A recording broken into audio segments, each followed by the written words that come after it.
আল্লাহ আমার রব, এই রবি আমার সব।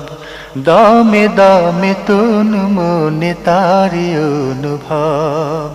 তোমার দুনিয়াতে আমি যেদিকে তাকাই, অথই নিয়ামতে ডুবে আছি সবাই। পাক পাখালির গানে শুনে তসবি কলো রব, তসবি কলো রব। আল্লাহ আমার রব, এই রবি আমার সব। আসসালামু আলাইকুম। প্রিয় দর্শক, আপনারা যারা দেশে আছেন প্রবাসে, সবাইকে জানাই মাহে রমজানের শুভেচ্ছা। আহলান সাহলান মাহে রমাদান। প্রিয় দর্শক, আপনাদের সাথে আছি আমি জয়নুল আবেদিন আজাদ। আর আজকে আমাদের সাথে উপস্থিত আছেন বিশিষ্ট আলেম ডক্টর মোহাম্মদ সাইফুল্লাহ। আসসালামু আলাইকুম ওরহমতুল্লাহি ওয়া বারাকাতুহু। প্রিয় দর্শক, প্রতি বছরের মতো এবারও পবিত্র রমজান উপলক্ষে এনটিভির বিশেষ আয়োজন, আপনার জিজ্ঞাসা লাইভ অনুষ্ঠান নিবেদন করেছে লাভ এলো। চলুন তাহলে জিজ্ঞাসার জগতে। আমরা প্রশ্ন নিচ্ছি। আসসালামু আলাইকুম, পরিচয় দিয়ে প্রশ্ন করুন। আমাদের আজকের প্রাসঙ্গিক আলোচনার বিষয় সিয়ামের লক্ষ্য। প্রিয় দর্শক, আমরা খুব আবেগের সাথে, ধর্মীয় অনুভূতির সাথে মাহে রমজানের অপেক্ষা করে থাকি এবং রমজান এলে আমরা আন্তরিকভাবে সিয়াম পালনের চেষ্টা করে থাকি। তবে এক্ষেত্রে বোধহয় একটি গুরুত্বপূর্ণ বিষয় হলো সিয়ামের লক্ষ্য সম্পর্কে অবগত হওয়া, অর্থাৎ সিয়াম পালনের মাধ্যমে আমরা কি অর্জন করতে চাই, আমরা কোথায় যেতে চাই। তো শুরুতে যদি সিয়ামের লক্ষ্য প্রসঙ্গে কিছু বলতেন। ধন্যবাদ। খুবই গুরুত্বপূর্ণ একটি বিষয়। যেহেতু আল্লাহ সুবহানাহু ওয়া তাআলা সিয়ামকে আমাদের উপর ফরজ করেছেন, সুতরাং এই ফরজের নিশ্চয়ই একটা বড় লক্ষ্য রয়েছে। আর আল্লাহ সুবহানাহু ওয়া তাআলার সমস্ত ইবাদতই সুনির্দিষ্ট লক্ষ্যেই আল্লাহ রাব্বুল আলামিন এগুলোকে বান্দাদের উপর ফরজ বা বাধ্যতামূলক করেছেন।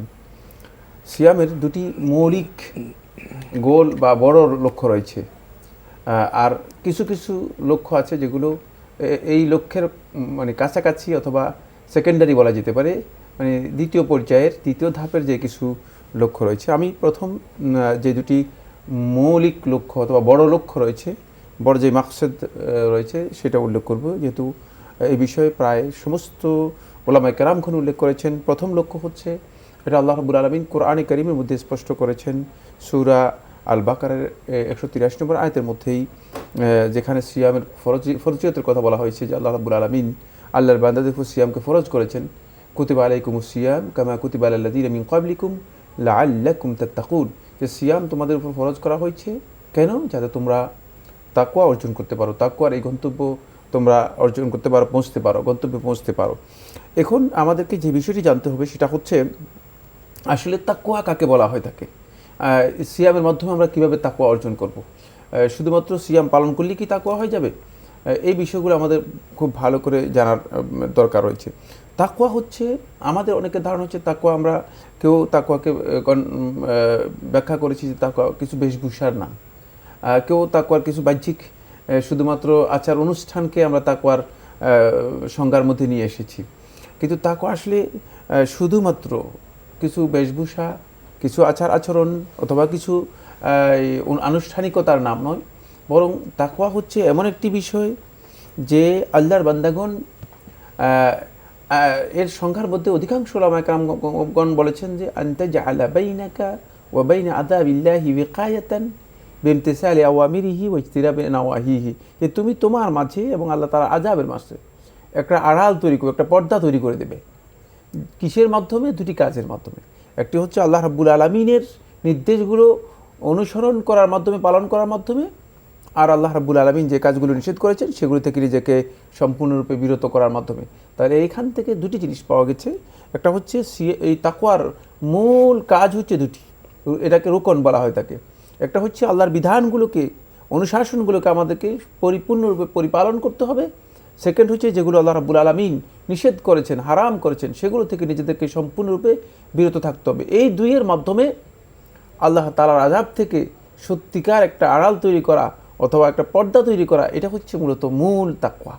এর মাধ্যমে আমরা তাকওয়া অর্জন করতে পারবো এবং এটাই হচ্ছে প্রকৃত তাকওয়া। এখন কোনো ব্যক্তি যদি তিনি মনে করেন যে তিনি আল্লাহর বিধান অনুসরণ করবেন না, এর মাধ্যমে তিনি কিয়ামত পর্যন্ত চেষ্টা করলেও আসলে তাকওয়া অর্জন করতে পারবেন না। কোনো ব্যক্তি যদি হারাম বর্জন না করে থাকেন, তিনি সারা জীবন যদি সিয়াম পালন করেন, তার এই সিয়াম শুধু উপবাস হবে, এর মাধ্যমে তিনি তাকওয়ার গন্তব্যে পৌঁছতে পারবেন না। আমাদের করণীয় কি, বর্জনীয় কি, এই দুটি বিষয়ে খুব সচেতন থাকতে হবে। অবশ্যই এগুলো তো অবশ্যই জানতে হবে, এগুলো তো শরীয়তের বিধান, ফরজে আইন, বাধ্যতামূলক জানতে হবে। কিন্তু এখানে মূল কথা হচ্ছে ওই জায়গায়, সেটা হচ্ছে এই, যেমন আমাদের অনেকেই এখন সিয়াম পালন করেন, তিনি মনে করেন যে আমি সিয়ামের মাধ্যমে মানে তাকওয়া অর্জন করতে পারবো, কিন্তু তিনি জানেন না আসলে তাকওয়া অর্জন করার পদ্ধতি হচ্ছে ওই জায়গায়। তাকওয়া দুটি রকম রয়েছে। হারাম বর্জন না করে সারা জীবন যদি সিয়াম পালন করেন, সেটা যত বছরই সিয়াম পালন করেন না কেন, তিনি আসলে তাকওয়ার গন্তব্যে পৌঁছতে পারবেন না। এটা কেবল উপবাসই হবে, এর মাধ্যমে সত্যিকার তাকওয়া অর্জন করতে পারবেন না। এটা হলো প্রথম যে বড় লক্ষ্যটির কথা আমরা উল্লেখ করেছি। সেকেন্ড যেই বড় লক্ষ্য, সেটা আল্লাহ রাব্বুল আলামিন কোরআনে কারীমের মধ্যে বলেছেন, সেটা হচ্ছে সিয়ামের অন্যতম লক্ষ্য আস-সবর। সত্যিকার সবর, ধৈর্যের মানে উত্তীর্ণ হওয়া, ধৈর্যের প্রকৃত যে মান রয়েছে, এটাকে আল্লাহ সুবহানাহু ওয়া তাআলা কোরআনে কারীমের বিভিন্ন আয়াতের মধ্যে বিভিন্নভাবে উল্লেখ করেছেন। তার মধ্যে যেটা আল্লাহ রাব্বুল আলামিন উল্লেখ করেছেন যে ফাসাবরুন জামিল, মানে অত্যন্ত সৌন্দর্যপূর্ণ, সৌন্দর্যমণ্ডিত সবর হতে হবে। সবরটা শুধু সবর নয়, সৌন্দর্যমণ্ডিত সবর হতে হবে। আমরা দেখি আল্লাহ সুবহানাহু ওয়া তাআলা কোরআনে কারীমের মধ্যে আমাদেরকে যখন সাহায্য প্রার্থনা করতে বলেছেন, তখন দুটি জিনিসের কথা আল্লাহ রাব্বুল আলামিন উল্লেখ করেছেন, ওয়াস্তাঈনু বিস-সাবরি ওয়াস-সালাহ, যে তোমরা সবরের মাধ্যমে এবং সালাতের মাধ্যমে তোমরা আল্লাহ রাব্বুল আলামিনের কাছে সাহায্য প্রার্থনা করো। এখানে সবর এর অনেক আহলুল তাফসীর, মুফাসসিরগণ কথা উল্লেখ করেছেন যে সবরের মূল একটি কাজ হচ্ছে, সেটা হচ্ছে আস-সাওম, সিয়ামের মাধ্যমে। সবর এবং সালাতের এই বার্তা নিয়ে আমরা এখন প্রশ্নে যেতে চাইব। প্রিয় দর্শক, আপনি আপনার পরিচয় দিয়ে প্রশ্ন করুন। আসসালামু আলাইকুম। ওয়ালাইকুম সালাম। আসসালামু আলাইকুম। ওয়ালাইকুম ভাইয়া, আসসালাম। আমি অনেক দিন পরে লাইনটা পেলাম, আমি 3টা প্রশ্ন করব। হ্যাঁ, দুটি করলে ভালো হয়, আপনি প্রশ্ন করুন। হ্যাঁ, আমাদের সমাজে তো এমন হয়ে গেছে, ভাইরা সাধারণত বোনদেরকে সম্পদ দিতে চায় না, সেই সম্পদগুলো পরবর্তীতে ভাইয়ের সন্তানরাই ভোগ করে। তা বোনরা যে অনেক সময় দুঃখ করে বলে যে ওদের ভালো হবে না, এর জবাবদিহি কি সন্তানদের উপর পড়ে, ভাইদের সন্তানদের উপর? এটা একটা প্রশ্ন। আর একটা প্রশ্ন হচ্ছে, অনেক কাজ করতে যে ভুল হয়ে যায়, আমি বুঝতে পারি না, মনে হয় তখন ঠিকই করতেছি, কিন্তু পরবর্তীতে দেখা যায় ওই কাজটা ভুল হয়ে যাচ্ছে। তার জন্য আমাকে অনেকবার লজ্জাও করতে হয়েছে, টাকা পয়সাও নষ্ট করে কাজে আসে নাই। তো এমন কোন আমল আছে আল্লাহর কাছে আমি কিভাবে সাহায্য চাবো যে এই কাজটা থেকে আমি সহজভাবে বাইরে হয়ে আসতে পারবো? এটা একটা প্রশ্ন। আর একটা প্রশ্ন, আমি যদি যে কোনো চাওয়া পাওয়া, নেক চাওয়া পাওয়া, আমার সাংসারিক ভালো মন্দ, সেটা কি আমি দোয়া নুজ পড়ে বা সুস্থতা দোয়া নুজ পড়ে কি আল্লাহর কাছে চাইতে পারবো? এটা আমার 3টা প্রশ্ন।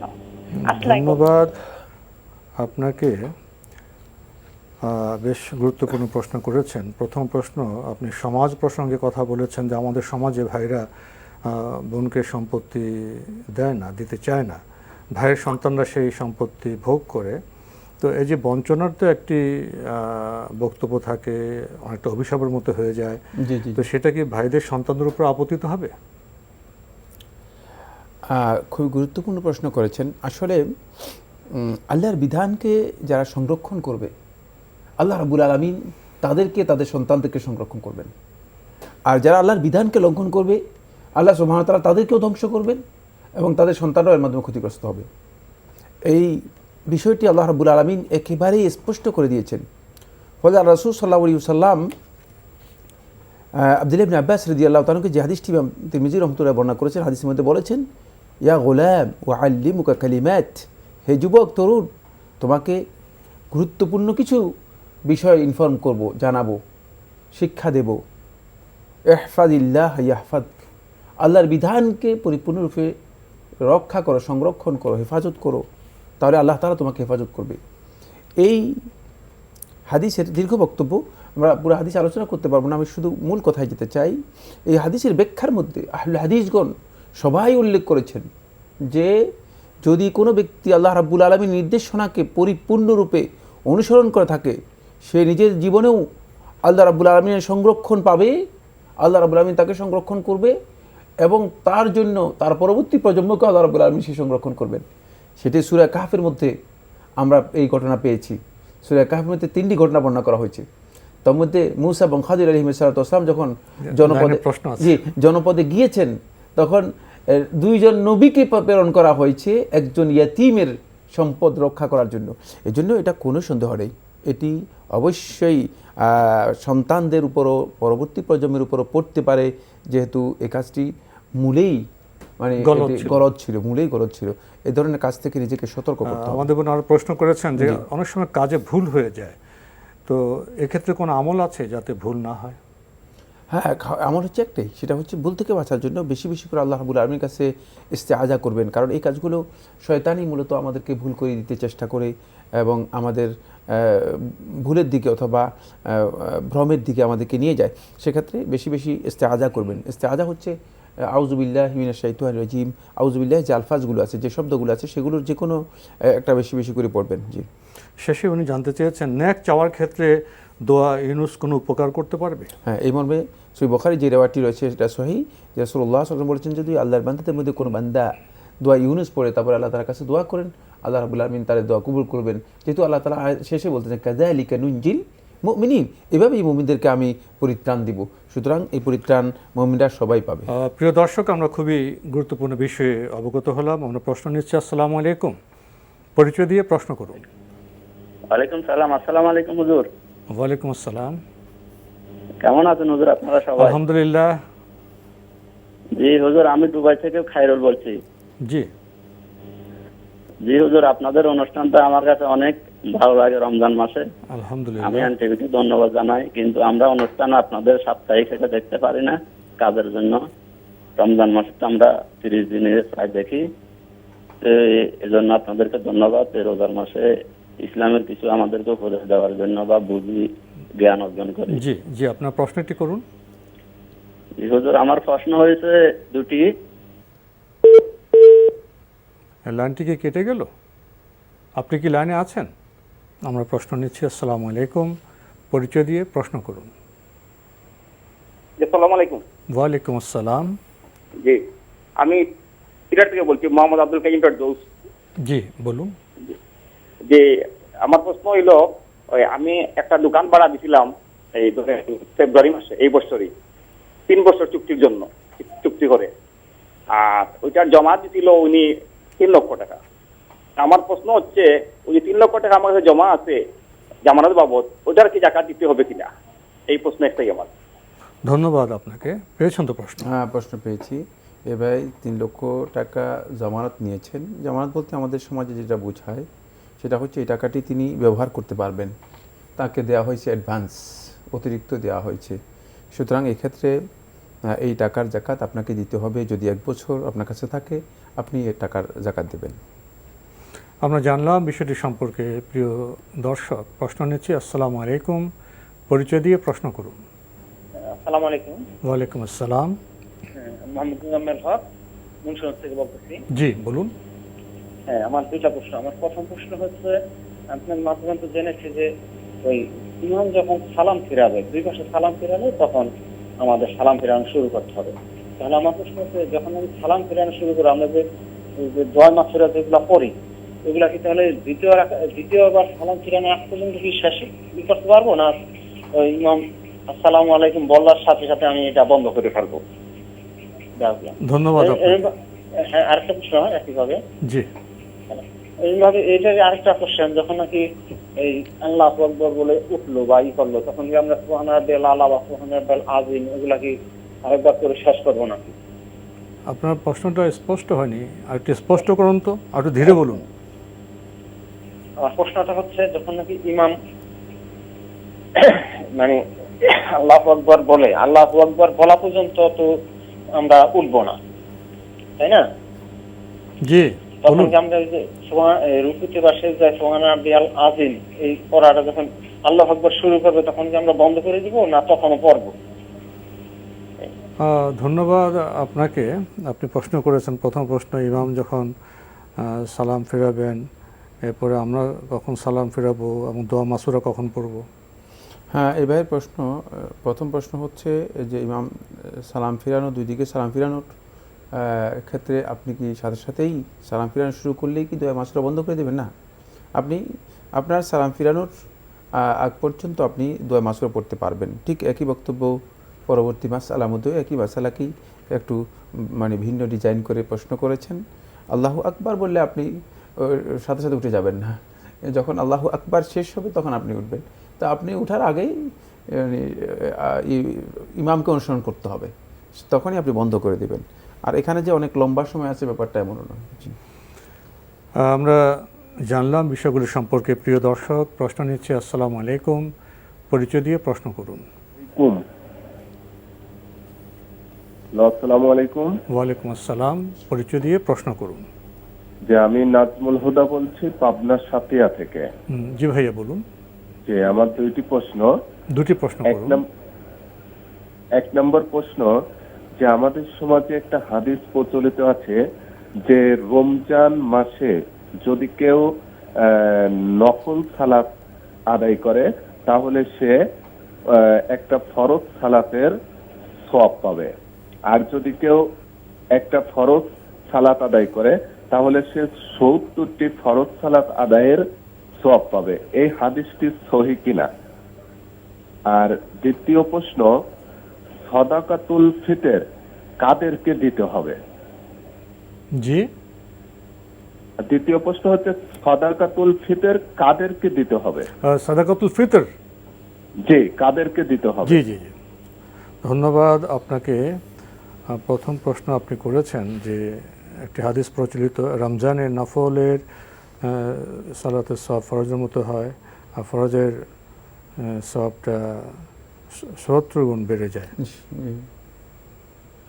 এই মর্মে যে হাদিসটি উল্লেখ করা হয় থাকে, হাদিসটি ইমাম নাসাই রাহিমাহুল্লাহ তাআলা তার সুনানের মধ্যে বর্ণনা করেছেন, কিন্তু সনদের দিক থেকে হাদিসটি গ্রহণযোগ্য নয়, বক্তব্যের দিক থেকেও হাদিসটি গ্রহণযোগ্য নয়। কারণ আমরা জানি যে রমাদান মাসে এবং অন্যান্য সময় আল্লাহ সুবহানাহু ওয়া তাআলা আল্লাহর বান্দাদের ইবাদতগুলোকে আল্লাহ রাব্বুল আলামিন ১০ গুণ থেকে ৭০০ গুণ পর্যন্ত বর্ধিত করে দেন, বাড়িয়ে দেন। সুতরাং এখানে ৭০ গুণের প্রশ্নই আসে না। তাই রমাদান মাসের কোনো নফল ইবাদত, এটাকে ফরজ ইবাদতের মতো মর্যাদা দেওয়া হবে, আবার কোনো ফরজকে ৭০ গুণ বাড়িয়ে দেওয়া হবে। এটাকে যেই একটা সুনির্দিষ্ট সংখ্যার মধ্যে সীমাবদ্ধ করা হয়েছে, এই সীমাবদ্ধ করার বিষয়টি রাসূলুল্লাহ সাল্লাল্লাহু আলাইহি ওয়াসাল্লাম সহিহ হাদিস দ্বারা বোঝা যাচ্ছে না, বরং সহিহ হাদিসে বোঝা যাচ্ছে যে আল্লাহ তাআলা ৭০০ গুণ পর্যন্ত বাড়িয়ে দিবেন। সেখানে হাদিসে কুদসির মধ্যে আল্লাহ সুবহানাহু ওয়া তাআলা কথা বলেছেন এবং একেবারে সহিহ রিওয়ায়াত দ্বারা সাব্যস্ত হয়েছে, সহিহ বুখারীর হাদিস, বুখারী এবং মুসলিমের হাদিস। তাই এই হাদিসটি সনদের দিক থেকে যেমন দুর্বল, ঠিক বক্তব্য মূল যেই বিষয় রয়েছে বিষয়বস্তুর দিক থেকেও হাদিসটি গ্রহণযোগ্য নয়। আমাদের ভাই আরেকটি বিষয় জানতে চেয়েছেন, সাদাকাতুল ফিতর কাদেরকে দিতে পারবেন? সাদাকাতুল ফিতরের খাত হচ্ছে শুধুমাত্র ফকির এবং মিসকিনগণ। এই বিষয় নিয়ে আলেমদের মধ্যে দ্বিমত থাকলেও এটা বিশুদ্ধ বক্তব্য, যেহেতু আল্লাহ রাসূল সাল্লাল্লাহু আলাইহি ওয়াসাল্লাম সরাসরি হাদিসের মধ্যে রয়েছে তু'মাতাল লিল মাসাকিন।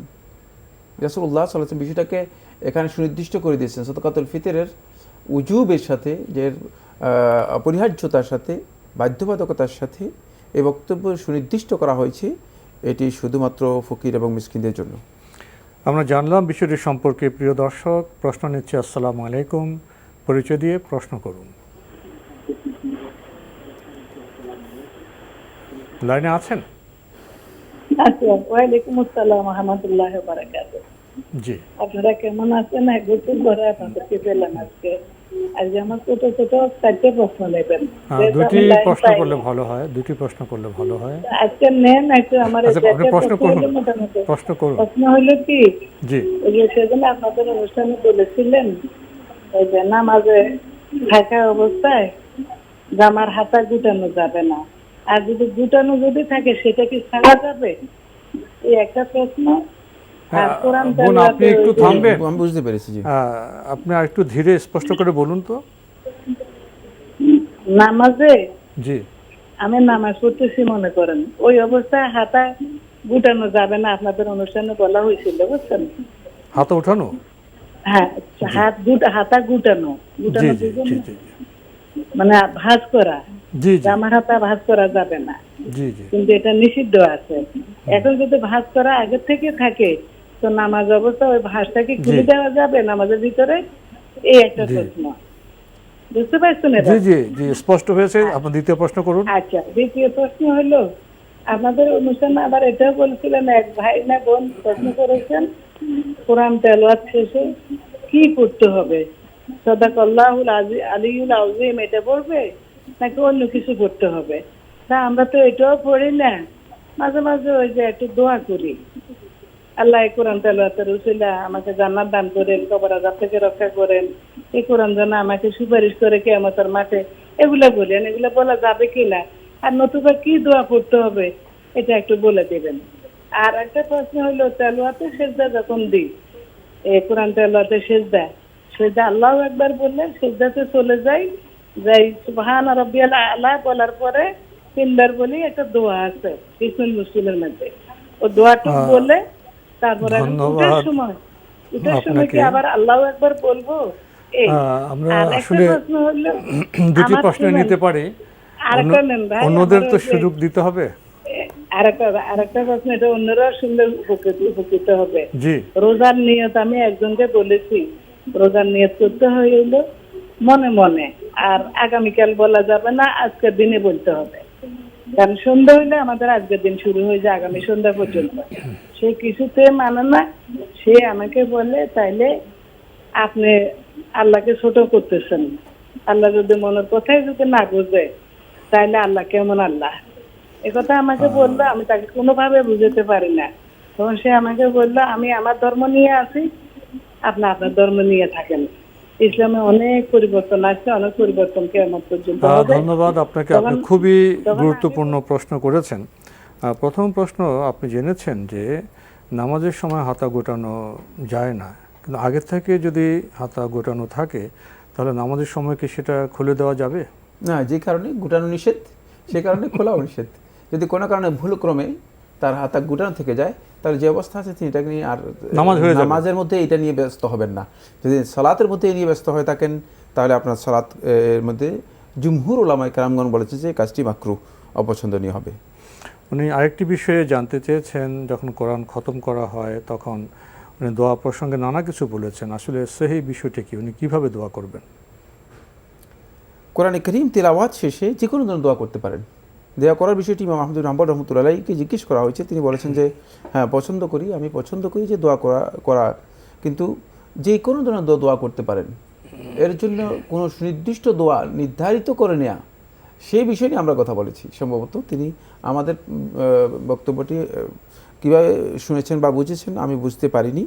যাই হোক, সেখানে কোরআন তিলাওয়াতের শেষে রাসূলুল্লাহ সাল্লাল্লাহু আলাইহি ওয়াসাল্লামের কাছ থেকে কোরআন তেলাওয়াতের মানে কোরআন খতমের অথবা তেলাওয়াতের শেষে সুনির্দিষ্ট কোনো দোয়া সাব্যস্ত হয়নি, সেই কথা আমরা বলেছি।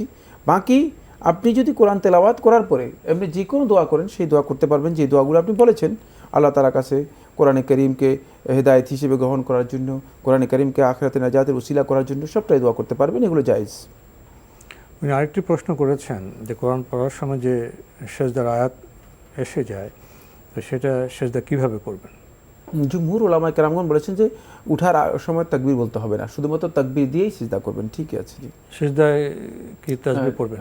তা তো বলা হয়েছে, সেটা উনি তারপরে বলেছেন যে পড়ার শেষে উনি উঠে যাবেন শুধু? উঠার সময় তাকবীর বলবেন না। বলবেন না। জি জি। আমরা জানলাম। আরেকটি বিষয়ে আপনি প্রশ্ন করেছেন, আপনি জেনেছেন যে রোজার নিয়ত মনে মনে করতে হয়, আগামীকালের রোজাগুলো বলতে হয় না, এ নিয়ে একজনের সাথে আপনার বিতর্ক হয়েছে, আসলে প্রকৃত বিষয়টি কেমন? নিয়তের বিষয়টি শুধু রোজা নয়, সমস্ত ইবাদতের নিয়ত হচ্ছে মূলত অন্তরের মধ্যে। ইবাদতের নিয়ত করতে হয় অন্তরে, ইবাদতের মুখে কোনো নিয়ত নেই। যে ভাই বা যে বন্ধু বুঝেন নাই এটা তার মূর্খতা, অথবা এটাকে কি বলা হচ্ছে, তার সমস্যা না। আইনাদ হচ্ছে মানে ধৃষ্টতা, না সীমা লঙ্ঘন। যদি কেউ এ ধরনের সীমা লঙ্ঘন করে তাকে এড়িয়ে যাওয়া ওয়াজিব। আপনি এড়িয়ে যাওয়াটাই আপনার ভালো ছিল। আপনি তার সাথে বিতর্কে লিপ্ত হওয়া এটা আপনার জন্য জায়েজ হয়নি। এই সমস্ত কাজে লোকদের সাথে, মূর্খ লোকদের সাথে বিতর্কে লিপ্ত হবেন না, যেটা আল্লাহ তাআলা কোরআনে কারীমে সূরা আরাফের মধ্যে বলেছেন 199 আয়াতের মধ্যে, ওয়ারিদ আনিল জাহিলিন, এই নির্বুদ্ধের থেকে নিজেদেরকে দূরে রাখো, বিরত রাখো। বিরত থাকাই এখানে ওয়াজিব। আমরা জানলাম বিষয়গুলো সম্পর্কে। প্রিয় দর্শক, প্রশ্ন নিচ্ছি। আসসালামু আলাইকুম, পরিচয় দিয়ে প্রশ্ন করুন। লাইনে আছেন? হ্যালো, জি আসসালামু আলাইকুম। ওয়ালাইকুম আসসালাম, আমরা আপনাকে শুনতে পাচ্ছি। আপনার পরিচয় দিয়ে প্রশ্ন করুন। আমার নাম সাইফুর, আমি খিলগাঁও থেকে বলছি। জি বলুন। আমার যে করোনা হওয়ার কারণে আমি নামাজ পড়ি বাসায়। হ্যালো, জি জি আপনাকে শুনতে পাচ্ছি। আচ্ছা, তো এখন আমি যে তারাবি পড়ি, তারাবি কি 8 রাকাত করবো না 10 রাকাত না 12 রাকাত? এটা হলো 1 নম্বর। 2 নম্বর হলো যে আমি তারাবির সময় সূরা কেরাত কি জোরে করবো না আস্তে আস্তে করবো? ধন্যবাদ আপনাকে। আপনি বলছেন করোনার কারণে আপনি বাসায় তারাবি নামাজ পড়েন, কয় রাকাত পড়বেন? 8 রাকাত না 12 রাকাত? কত রাকাত পড়বেন? আর সূরা কি আপনি জোরে পড়বেন? এই প্রশ্ন।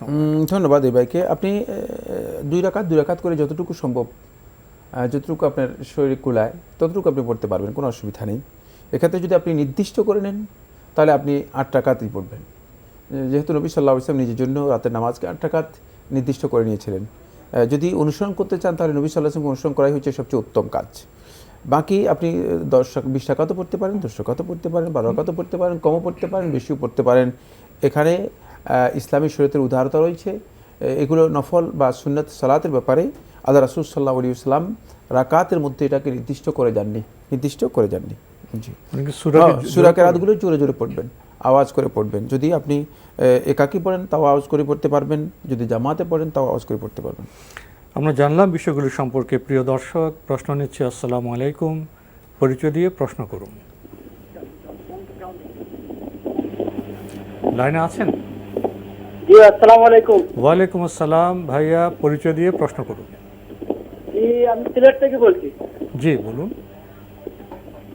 আমি মুস্তামিমের কাছে একটা প্রশ্ন করতে চাই যে আমাদের সমাজে যে মেয়েদেরকে যে বিয়ে দেয়, জি, বিয়ে দেওয়ার পরে স্বামীর বাড়ি থেকে ইফতারের জন্য মা বাবার কাছে আবদার করে, এমনকি আপনার চাপ সৃষ্টিও করে। কেন চাপ দেয়? চাপ দেয় কি মানে এলাকার লোকজনে নানান ধরনের নানানটা বলে আর কি, এই জন্য মানে ইফতার দেওয়ার জন্য। কেন চাপ দেয়? ইফতার দেওয়ার জন্য। বুঝতে পেরেছেন? জি, আমি বুঝতে পেরেছি, আমি কথা জি বুঝতে জি পেরেছি। বলুন, কি জানতে চাচ্ছেন সেটা বলুন। জি, প্রশ্নটা কি?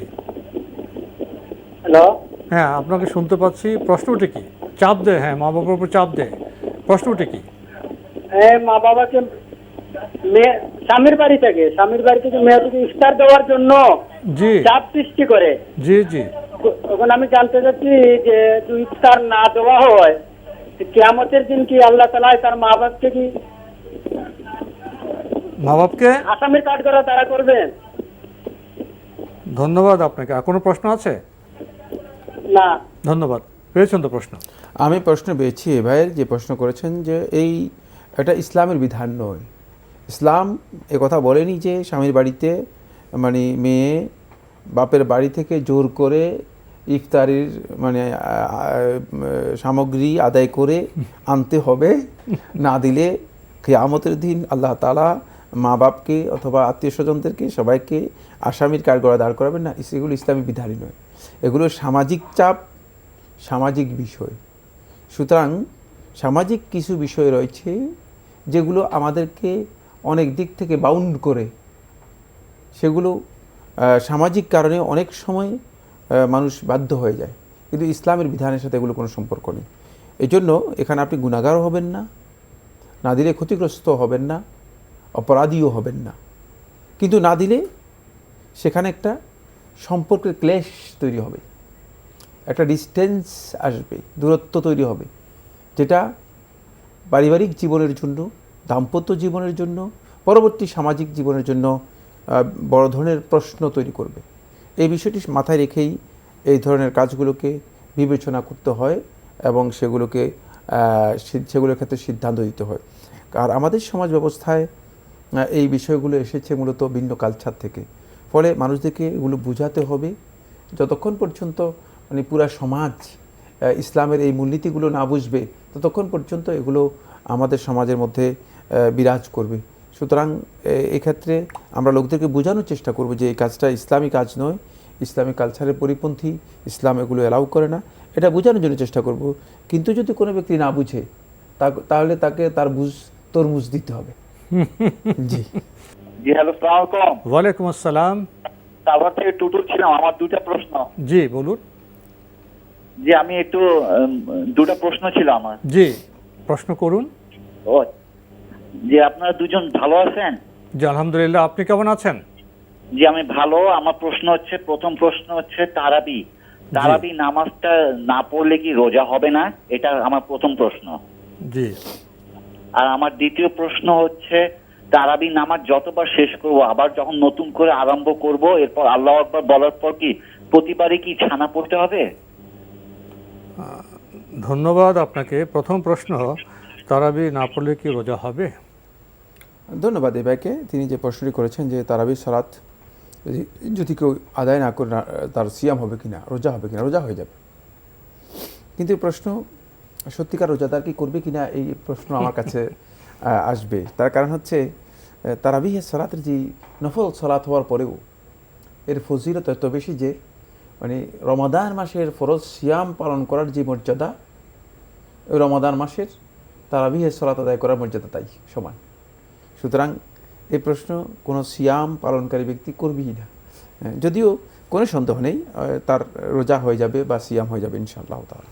উনি আরেকটি প্রশ্ন করেছেন, তারাবি তো 8, 12, 20 টাকাত পড়তে হবে, তো প্রতিবার যখন উনি নিয়ত করবেন প্রতিবার কি নতুন করে সানা পড়তে হবে? হ্যাঁ, সানা তো অবশ্যই পড়তে হবে। প্রত্যেকটা সালাতের শুরুতেই এটাকে সানা বলছেন, আপনি নাম দিয়েছেন, এটা সানা নয়, এটা হচ্ছে দোয়াউল ইস্তিফতাহ, সালাতের শুরুর দোয়া। তো সালাত শুরু করলেন দোয়া ছাড়া, সালাতের মূল জিনিসটা হচ্ছে দোয়া। সুতরাং দোয়াউল ইস্তিফতাহ সালাতের শুরুটাই ভুল হলে তো চলবে না। এটাকে কেউ কেউ বলেছেন সুন্নাতে মুআক্কাদা, কেউ কেউ বলেছেন সুন্নাহ, একদল মানে গুটি কয়েক ওলামায়ে কেরাম এটাকে ওয়াজিবও বলেছেন। সুতরাং কোনোভাবেই এটাকে ইগনোর করা অথবা গুরুত্বহীন মনে করার সুযোগ নেই। আমরা জানলাম বিষয়গুলি সম্পর্কে। প্রিয় দর্শক, প্রশ্ন নিচ্ছে। আসসালামু আলাইকুম, পরিচয় দিয়ে প্রশ্ন করুন। আসসালামু আলাইকুম। ওয়ালাইকুম আসসালাম। আমার 3টি প্রশ্ন ছিল। দুটি পড়লে ভালো হয়। হ্যাঁ, আর ছোট ছোট তো একটু মিলে প্রশ্ন করুন। যে আমার প্রথম প্রশ্নটা হচ্ছে যে কোভিড যে টেস্টটা, হ্যাঁ, নাকে যে টিপটা দিয়ে টেস্ট করানো হয়, মানে এটা করলে কি রোজা ভেঙে যাবে? আমরা আপনাকে স্পষ্ট শুনতে পাচ্ছি না, আপনি একটু ধীরে। আপনার কোভিড টেস্ট যেটা নাকে দিয়ে করে না? আমি একটু লাইনে থাকতে চাই, আমার সাথে একটু কথা বলতে চাই। কোভিড টেস্ট যেটা নাকে দিয়ে করা হয় ওটা করলে রোজা ভাঙবে কিনা, এই তো আপনার প্রশ্ন। উনি বোধহয় লাইনে আর নেই। পেয়েছেন তো প্রশ্ন? হ্যাঁ, প্রশ্ন পেয়েছি। নাকে কোনো কিছু দিয়ে যে কোভিড টেস্ট করা হয় তাকে এতে সিয়াম নষ্ট হবে না, কারণ এর মাধ্যমে আসলে ভিতরে কিছু প্রবেশ করানো হচ্ছে না, শুধুমাত্র ভিতর থেকে বরং মানে সামান্য কিছু বের করা হচ্ছে। শরীর থেকে কোনো কিছু বের হয়ে গেলে মানে স্বাভাবিক কায়দা হচ্ছে, এর মাধ্যমে কি হয় না, সিয়াম নষ্ট হয় না। আমরা জানলাম বিষয়টি সম্পর্কে। প্রিয় দর্শক, প্রশ্ন নিচ্ছে। আসসালামু আলাইকুম, পরিচয় দিয়ে প্রশ্ন করুন। লাইনে আছেন? জি, লাইনে আছি। জি, প্রশ্ন করুন। লাইনে আছি, প্লিজ আমাকে একটু দেন। আমি অনেক 1 মাস ধরে ট্রাই করি আপনাদের এখানে। জি, আপনার প্রশ্ন করুন। কোত্থেকে কে বলছেন? আসসালামু আলাইকুম। আমি ঢাকা থেকে বলছি, আইরিন। জি। আপনাদের এখানে আমি 1 মাস ধরে ট্রাই করছি, পাচ্ছি না আর কি। আমার অনেক প্রশ্ন, তো আমি 2টো প্রশ্ন করব এই সময়ে। একটা প্রশ্ন হলো যে আমার কাছে একজন 1 লাখ টাকা ধার চেয়েছে, তো সে বলেছে যে টাকাটা যদি ধার দেওয়া হয় তাহলে ব্যাংকে তোমাকে যে এটা দেওয়া হয় ইন্টারেস্ট বা যেটা সেটা দিয়ে দিব, এটা কি জায়েজ হবে নেওয়াটা? জি। আর আরেকটা প্রশ্ন হলো যে রমজান মাসে তো যে অসুস্থতার কারণে ডাক্তার যদি বলে যে রোজা রাখা যাবে না, তাহলে কি তারাবি আদায় করা যাবে? আর আমি আর 2টো প্রশ্ন করতে চাই স্যার, প্লিজ। না, একটি প্রশ্ন করুন। আরেকটা প্রশ্ন হলো যে আমার ওই যে ফিমেল প্রবলেমের জন্য আমি রোজা আর নামাজ দুটো থেকে বিরত আছি, তো এই মুহূর্তে কি এমন কোনো ইবাদত আছে যেটা আমি করতে পারি? পেয়েছেন প্রশ্ন? জি পেয়েছি। ধন্যবাদ আপনাকে, গুরুত্বপূর্ণ প্রশ্ন করেছেন। 1 লাখ টাকা একজন ধার চাচ্ছে, বলছে যে ব্যাংক আপনাকে যে হারে লাভ দেয় আমি সেটা দেবো, এটা কি উনি নিতে পারবেন? না, কীভাবে নেবেন? তিনি তো ব্যাংকের হার অনুযায়ী আপনাকে একটা সুদ নির্ধারণ করে দিয়েছেন এবং তিনি চাচ্ছেন যে ধারের নাম দিয়ে আপনাকে সুদের সাথে ইনভলভ করার জন্য। যথাসম্ভব ধার দেওয়া থেকেই বিরত থাকুন। এই সুদ তো নেবেনই না, বরং ধার দেওয়া থেকেই বিরত থাকুন। কারণ ধারের নামে যিনি সুদী কারবারের সাথে আপনাকে ইনভলভ করতে চান তিনি আপনার হিতাকাঙ্ক্ষী নন। খেয়াল রাখতে হবে, কারণ ভয়ঙ্কর একটি অপরাধ। সুদ ইসলামী শরীয়তের মধ্যে হারাম এবং এই ধরনের লোককে ধার না দেওয়াটাই ওয়াজিব। নারটি প্রশ্ন করেছেন রমজানে অসুস্থ, তো তিনি কি তারাবি পড়তে পারবেন? হ্যাঁ, অবশ্যই। রমাদান সিয়াম পালন না করলে আপনি তারাবি আদায় করতে পারবেন, লাইলাতুল কদর আদায় করতে পারবেন, দোয়া করতে পারবেন, যত ইবাদত আছে সবটাই করতে পারবেন যদি আপনি রোজা না রাখেন। শেষে উনি ইবাদত প্রশ্ন একই মাসালাই, সেটা হচ্ছে এর জন্য আপনি যে কাজগুলো করতে পারবেন, অধিক পরিমাণে দোয়া করবেন, আল্লাহ রাব্বুল আলামিনের কাছে ইস্তেগফারগুলো করবেন, আর আজকার যেগুলো আছে এই আজকারগুলো নিয়মিত করতে পারেন। সমস্ত আজকারগুলো আপনার জন্য জায়েজ আছে, আপনি নিয়মিত করতে পারবেন, এতে কোনো অসুবিধা নেই। শুধুমাত্র আপনার সুনির্দিষ্ট যেই কাজগুলো নিষিদ্ধ আছে সেগুলো না করলেই আর বাকি সব কিছু আপনি করতে পারবেন, বাকি সব কিছু করতে পারবেন। আমরা জানলাম বিষয়গুলি সম্পর্কে। প্রিয় দর্শক, প্রশ্ন নিচ্ছে। আসসালামু আলাইকুম, পরিচয় দিয়ে প্রশ্ন করুন। আসসালামু আলাইকুম। যে আমি একটু আগেও ফোন দিয়েছিলাম আমার সাইকোর থেকে। জি বলুন। আমার তো করোনা হয়েছে, আমি এখন বাসায় আছি, তো আমি জুমার নামাজ কি করব আর কি? জুমা আপনার করোনা হয়েছে, আপনি বাড়িতে আছেন এই তো? হ্যাঁ হ্যাঁ হ্যাঁ। ধন্যবাদ আপনাকে। উনি বলেছেন তো উনি বলেছেন যে উনি বাড়িতে সালাত আদায় করে থাকেন। এক্ষেত্রে জুমার সালাত আপনি ঘরে জোহরের সালাত আদায় করবেন, ঘরে জোহরের সালাত আদায় করবেন। জুমার সালাত আপনি আদায় না করলেও কোনো অসুবিধা নেই। মাজুর, যার অসুস্থতা আছে এবং কোনো সন্দেহ নেই করোনা আক্রান্ত রোগী তো অসুস্থই, এবং শুধু রোগী নয় বরং তিনি তার মুভমেন্ট সবগুলোই মনিটরিং করা উচিত যাতে করে তিনি অন্যত্র না যান। সেক্ষেত্রে আপনি অবশ্যই ঘরে জুমার সালাত আদায় জোহরের সালাত আদায় করবেন। জুমা আপনার উপর ওয়াজিবই নয়, জুমা আপনার উপর ওয়াজিবই নয়। আমরা খুবই গুরুত্বপূর্ণ বিষয়ে অবগত হলাম। প্রিয় দর্শক, প্রশ্ন নিচ্ছে। আসসালামু আলাইকুম, পরিচয় দিয়ে প্রশ্ন করুন। হ্যালো, আমরা আপনাকে শুনতে পাচ্ছি, আপনার পরিচয় দিয়ে প্রশ্ন করুন। আমি মাহবুব বলছিলাম খিলগা থেকে। জি বলুন। যে আমার প্রশ্নটা হলো, আমরা যে ইন্নিয়ত জাহাতু ওয়াদিয়াল্লাযী ফাতারাস সামাওয়াতিটা পড়ি, এটা আমরা কিভাবে পড়বো? এটা কি না আমার হাত বাঁধার পরে পড়বো, না নিয়মটা কি? তারপরে যে আমরা ছানা পড়ি, এই ছানাটা কিভাবে আর পড়বো? ধন্যবাদ আপনাকে। পেয়েছেন তো প্রশ্ন? হ্যাঁ, প্রশ্ন পেয়েছি। ইন্নি ওয়াজহাতু ওয়াজহিয়া লিল্লাযী ফাতারাস সামা, ইন্নি শব্দ নেই হাদিসের লফজের মধ্যে। ওয়াজহাতু ওয়াজহিয়া লিল্লাযী ফাতারাস, ইন্নি শব্দ হাদিসের মধ্যে নেই। বাকি যে লফজটি রয়েছে এই লফজটা এটাও দোয়াউল ইস্তিফতাহ, তাকবীরে তাহরিমার পরে এটি পড়বেন যদি পড়তে চান, অথবা আল্লাহুম্মা বা'ইদ বাইনি ওয়া বাইনা খাতায়া কামা বা'আদতা বাইনাল মাশরিক ওয়াল মাগরিব, এই দোয়াটা পড়বেন। অথবা আর যে মানে যে সানা, পরিচিত যে সানা আছে আমাদের সমাজের মধ্যে, সেটা পড়বেন।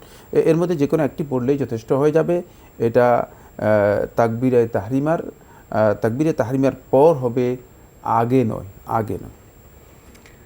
আমরা জানলাম বিষয়টি সম্পর্কে। প্রিয় দর্শক, প্রশ্ন নিচ্ছে। আসসালামু আলাইকুম, পরিচয় দিয়ে প্রশ্ন করুন। জি আসসালামু আলাইকুম। ওয়ালাইকুম আসসালাম। জি, আমার একটা প্রশ্ন ছিল যে যাকাত প্রসঙ্গে, যে আমার ড্রাইভার সে হলো একটা জমি কিনেছে, তো সেই ক্ষেত্রে হলো যে আমি তাকে হলো যে কিছুটা যাকাতের টাকা এবং ধার, এটা কি আমি দিতে পারি? আপনার ড্রাইভার কি করবেন? জমি কিনবেন? জমি কিনেছে সে, তো সে আমার কাছে টাকা চেয়েছিল, তো আমি সেই ক্ষেত্রে হলো যে তাকে হলো যে কিছু টাকা ধার দিয়েছি এবং কিছু টাকা যাকাত থেকে দিয়েছি আমার, তো তাকে কি যাকাত দেওয়া আমার যাবে?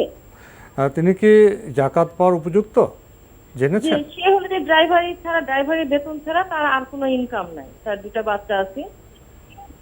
পেয়েছেন প্রশ্ন? হ্যাঁ, প্রশ্ন পেয়েছি। ধন্যবাদ আপনাকে।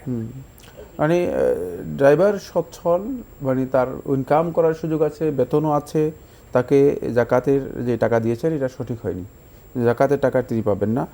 সেক্ষেত্রে যদি তার সুনির্দিষ্ট কোনো অভাব দেখা দিত, অসুস্থতা, তার সেটা করতে পারছে না, চিকিৎসা করতে পারছে না, অথবা বড় ধরনের কোনো সমস্যা আছে, এই উদ্দেশ্যে যদি দেওয়া যায়, মানে তাকে মানবতার কারণে, মানে মানবিক সাহায্য হিসেবে, সেক্ষেত্রে জাকাত দেওয়া যায় যেহেতু।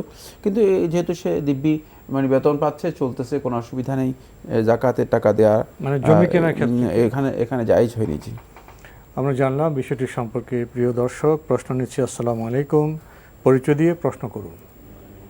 আমরা জানলাম বিষয়টি সম্পর্কে। প্রিয় দর্শক, প্রশ্ন নিচ্ছি। আসসালামু লাইনে আছেন? জি জি লাইনে যে আপনার পরিচয় দিয়ে প্রশ্ন করুন। জি আমি লাইনে আছি। হ্যাঁ, আপনার পরিচয় দিয়ে প্রশ্ন করুন, আমরা আপনাকে শুনতে পাচ্ছি। আপনার পরিচয় দিয়ে প্রশ্ন করুন। হ্যালো, আমি আবুল হাশেম চাঁদপুর কচুয়া থেকে বলছি। জি বলুন। আমি চাঁদপুর কচুয়া থেকে বলছি। জি, আমরা আপনাকে শুনতে পাচ্ছি, আপনি চাঁদপুর থেকে আমার বলছেন। প্রশ্নটি করুন। মাসে রোজা রাখা অবস্থায় নাক বন্ধ হয়ে যায়, তখন যদি আমি একটা নাকে ড্রপ দিই। ধন্যবাদ আপনাকে।